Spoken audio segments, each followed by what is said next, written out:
Hello and welcome. I am Matthew Msengati, the designer and developer. In this video, I'm going to show you how to export for print production. As a freelancer or a Photoshop specialist, you might be sitting from home in Singapore, in China, in United States, or wherever, in South Africa or in Dimbaza. Okay, you are a digital designer. You are very good in fine and high quality Photoshop posters, but you are not some sort of fully aware of the print production and the print industry. When you are sending your files to the printers, they always come back and tell you add the bleed, add this, and fix that. This is what I'm going to help you with. When you are preparing a PDF or a file for production, which is in this case, it's going to be a PDF, there are some things to consider.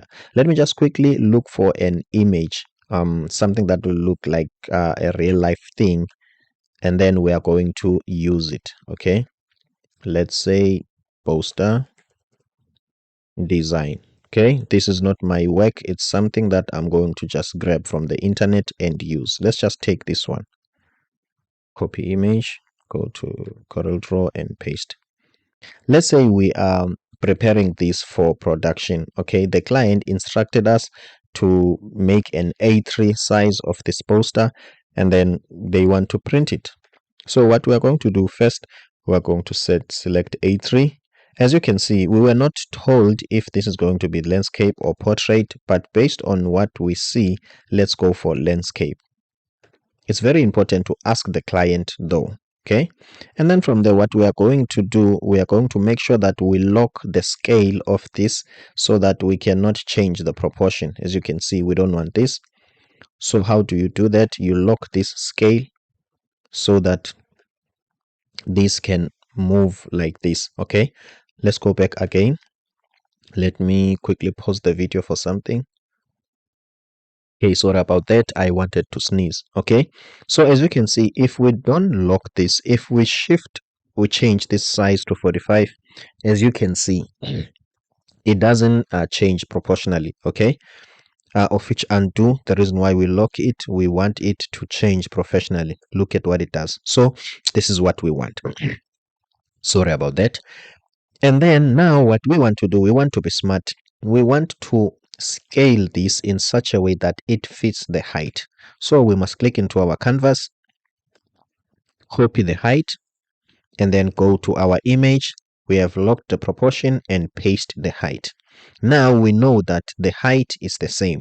We're going to press P to center the image into our design. Okay, and then from there, what we can do, let's quickly use our guidelines to understand how big is the image from our canvas. Okay, so in print production or preparing things for print, these are the issues that you are dealing with. These are the decision you have to make.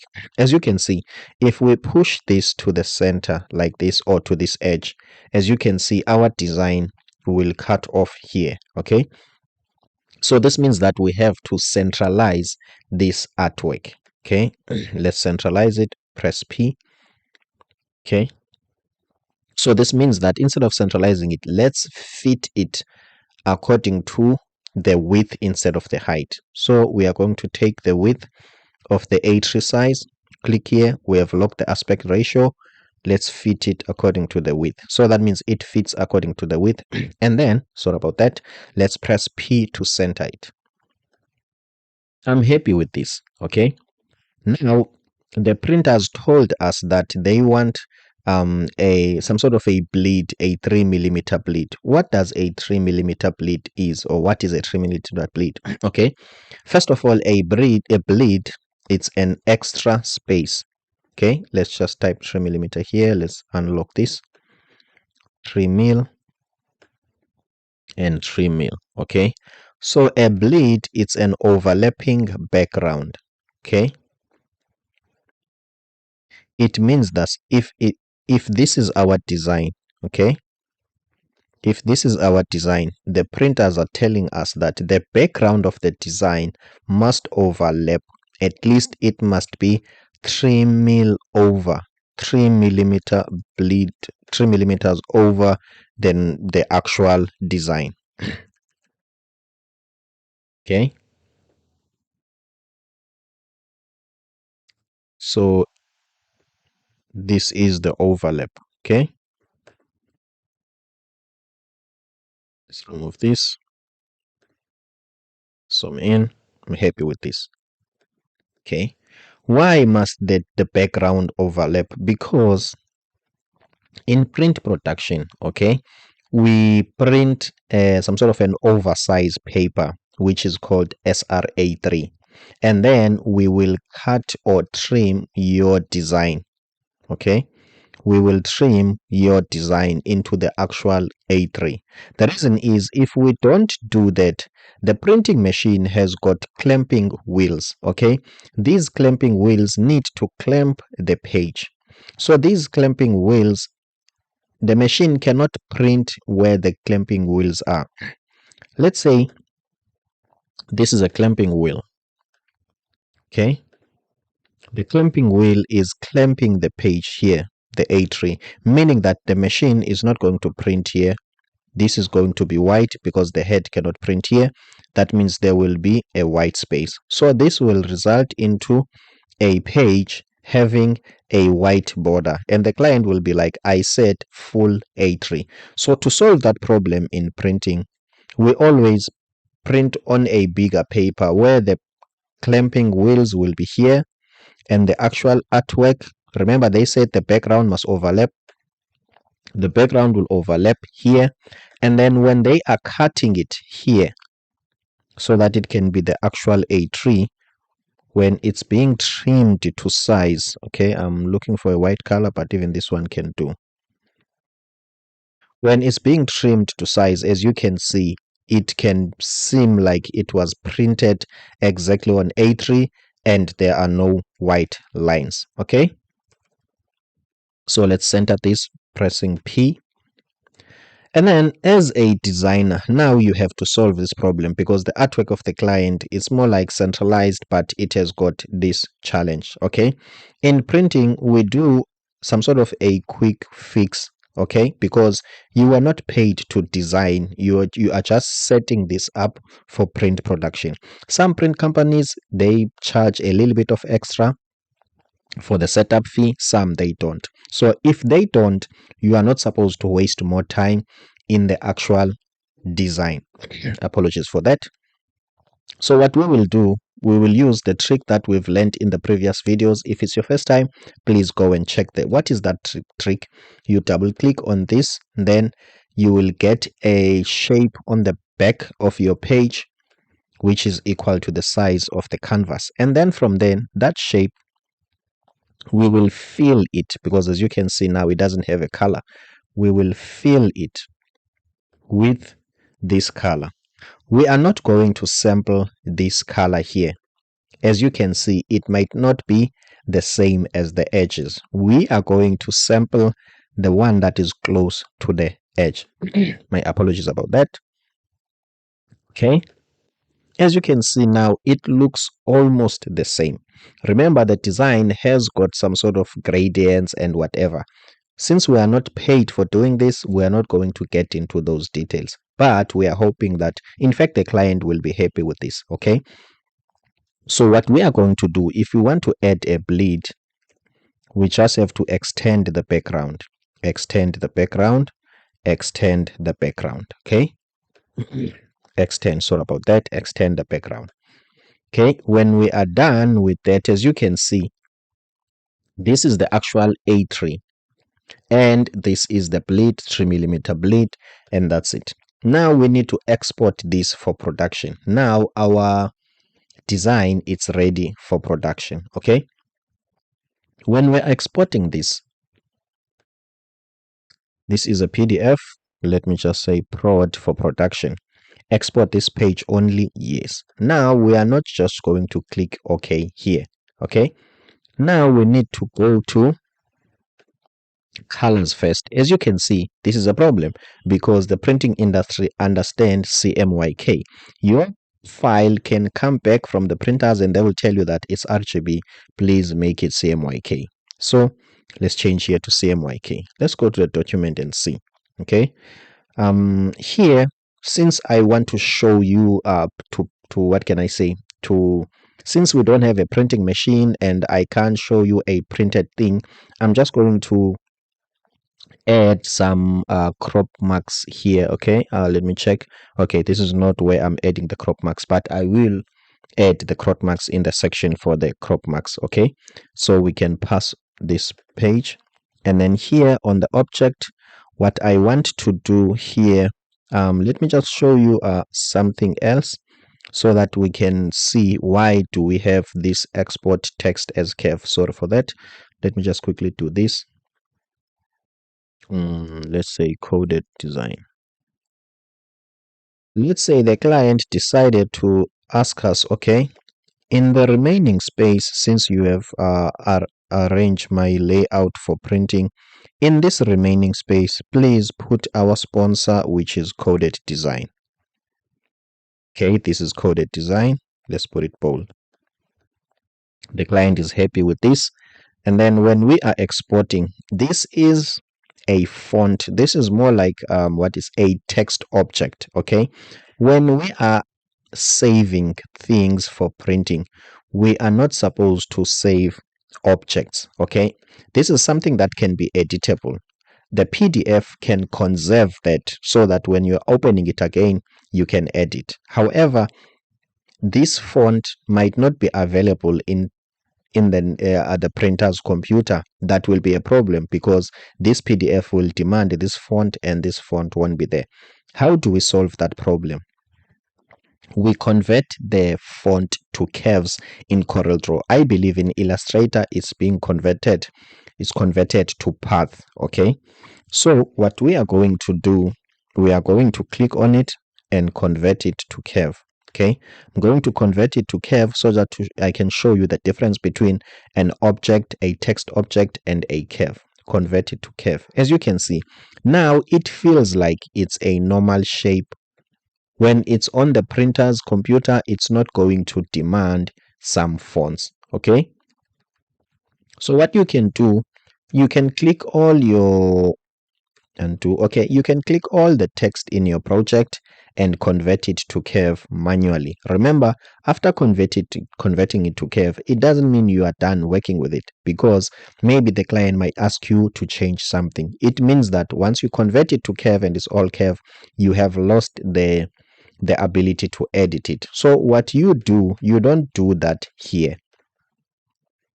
You don't do that here. Okay, you do that when you are exporting. Okay, prod.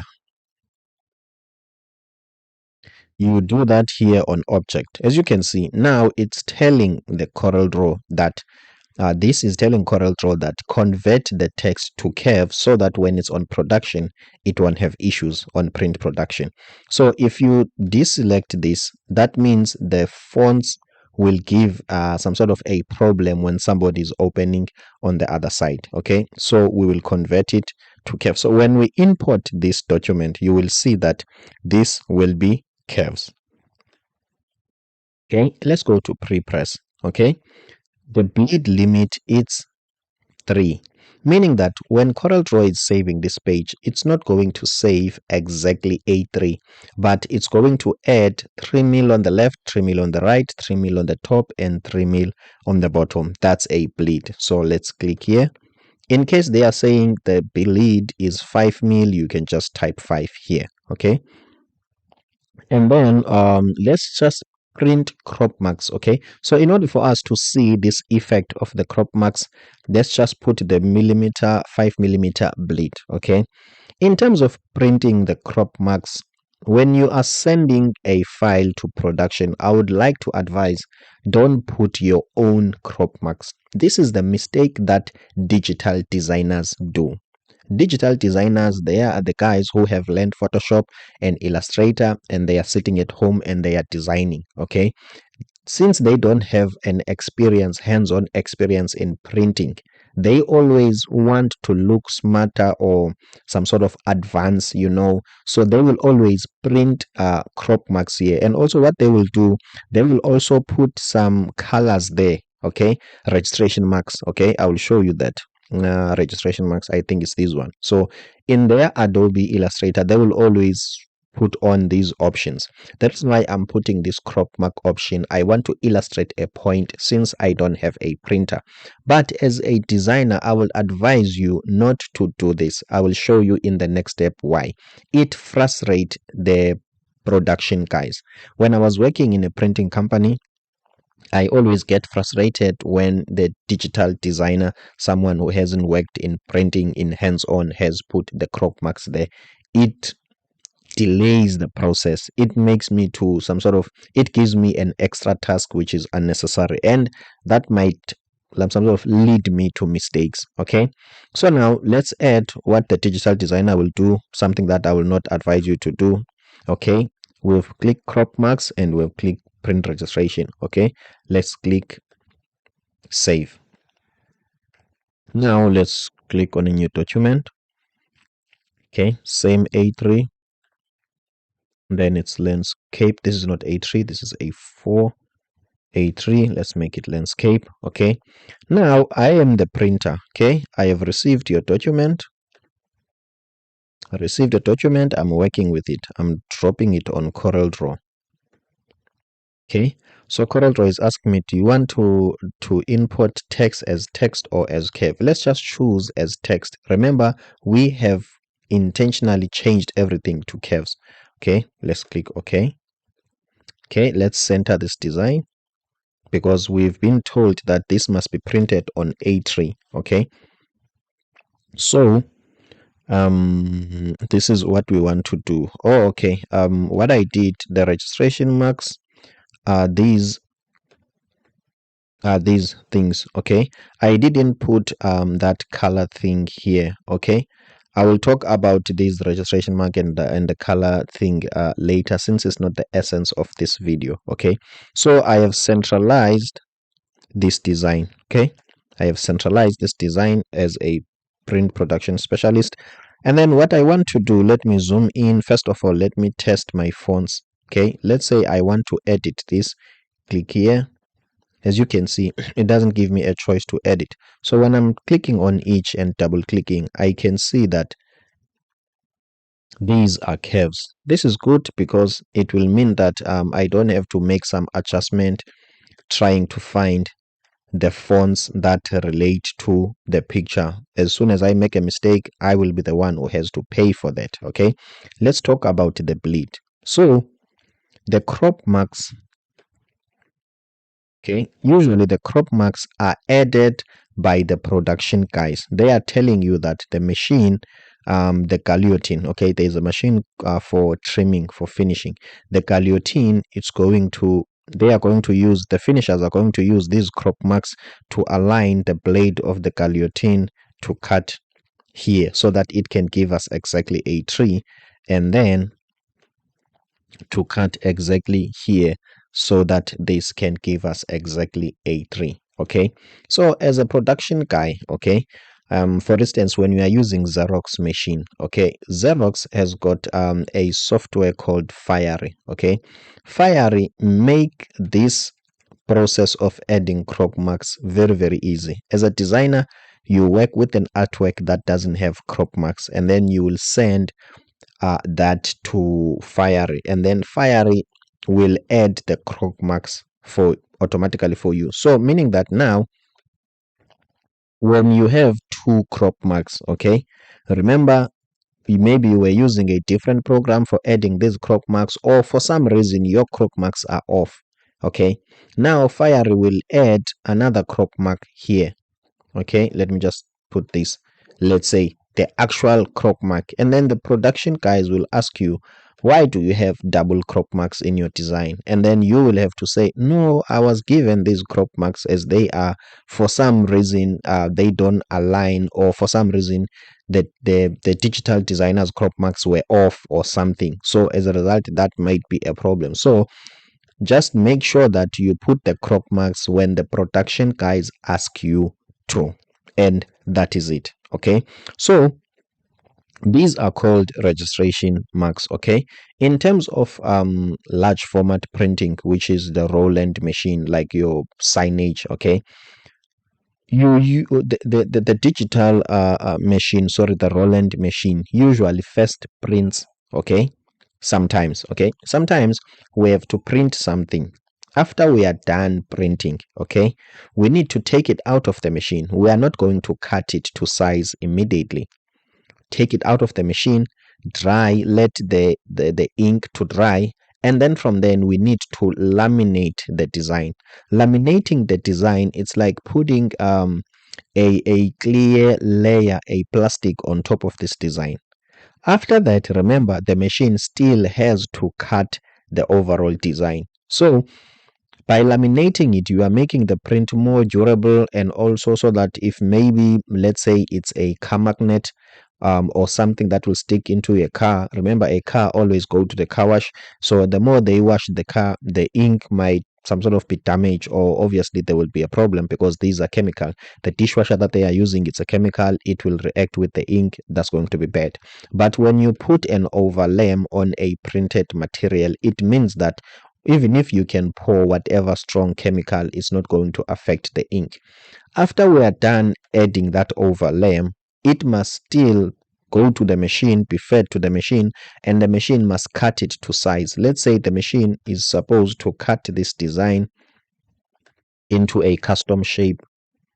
Let's say this is the shape that the machine is supposed to cut this design into. Okay, we want this part. So what will happen is you will feed this sheet, okay, on the machine, and then the machine will read the registration mark. Okay, it will read this dot. Okay, you will always align its blade on the first dot. Okay, and then from then the machine will read this dot, it will read this dot, it will read this one, it will read this one. The reason why it's doing that, it's because, okay, let me show you this way. It's because it wants to make sure this is not what I want. Okay, let me say undo, double click here, bring this to the front. Okay, and also select this one at the same time. Okay, this is the printing part. The Roland has printed this, but however, it has got this information, the cutting information, which also the cutting information has got the registration marks here. So when you send this to the machine has got like some sort of two encoded data.